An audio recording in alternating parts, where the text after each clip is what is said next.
அண்ணே அண்ணே அண்ணே எந்திரிங்க, ராத்திரில தூங்கிட்டு. நீயாடா நடு ராத்திரியில ஊரே தூங்கிட்டு இருக்கு, நீ எதுக்குடா இங்க வந்த? என் சந்தேகத்தை தீர்த்து வைங்கண்ணே. ஏன்னா சந்தேகத்தை தீர்க்க நான் என்ன நக்கீரனா? ஊருக்குள்ள எத்தனை பேர் இருக்காங்க, அவங்க கிட்ட எல்லாம் நீ தீர்த்து கூடாதா? ஊருக்குள்ள எல்லாரும் முட்டா பையில இருக்காங்கண்ணே, நீ தானே புத்திசாலி. சரி கேட்டு தோலடா.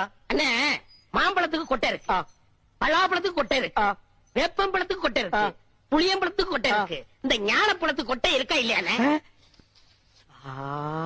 அண்ணே சொல்லுங்கண்ணே. உனக்கு நான் என்னடா துரோகம் பண்ண? நடு ராத்திரியில எழுப்பி ஞான பழத்துக்கு கொட்டை இருக்கான்னு கேக்குறியே, என்ன பார்த்தா இந்த மாதிரி கேள்விதான் கேட்கணும் உனக்கு தோணுமா? டேய், அத கையில வாங்கின புள்ளையா இருக்கே, அந்த பழத்துல கொட்டை இருக்கா இல்லையான்னு சந்தேகம் வரல. உனக்கு ஏண்டா வந்தது? ஞான பழத்துல கொட்டை இருந்தா என்ன, இல்லன்னா